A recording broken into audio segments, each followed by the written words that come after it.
చాలా సంవత్సరాల క్రితం ఒక అడవిలో శబరి అనే వృద్ధ మహిళ నివసించేది. ఆమె ఒక గిరిజన మహిళ, కానీ ఆమె మనసు నిండా రాముడి మీద భక్తితో నిండి ఉండేది. శబరికి ఒకరోజు మతంగముని అనే మహర్షి దారి చూపించాడు. ఆయన ఆమెకు మంచి జీవితం ఎలా ఉండాలో, భగవంతుడిని ఎలా భక్తితో సేవించాలో చెప్పారు.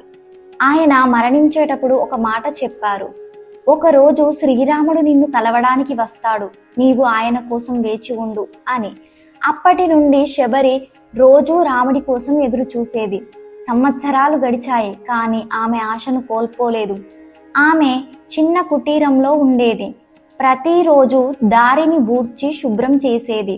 అడవిలో నుంచి పళ్ళను తీసుకొచ్చి వాటిని రాముడు కోసం సిద్ధం చేసేది. ఆ పళ్ళన్ని తానే ముందుగా రుచి చూసేది.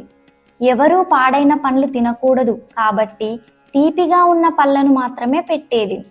ఒకరోజు రాముడు మరియు లక్ష్మణుడు సీతమ్మను వెతుకుతూ అక్కడికి వచ్చారు. శబరి ఆనందంతో కళ్ళల్లో ఆనంద బాష్పాలతో వారిని స్వాగతించింది. ఆమె రామునికి తానే రుచి చూసిన పళ్ళను సమర్పించింది. లక్ష్మణుడు ఆశ్చర్యపోయాడు. అయ్యో అమ్మా, ఇవన్నీ తినేసిన పళ్ళు.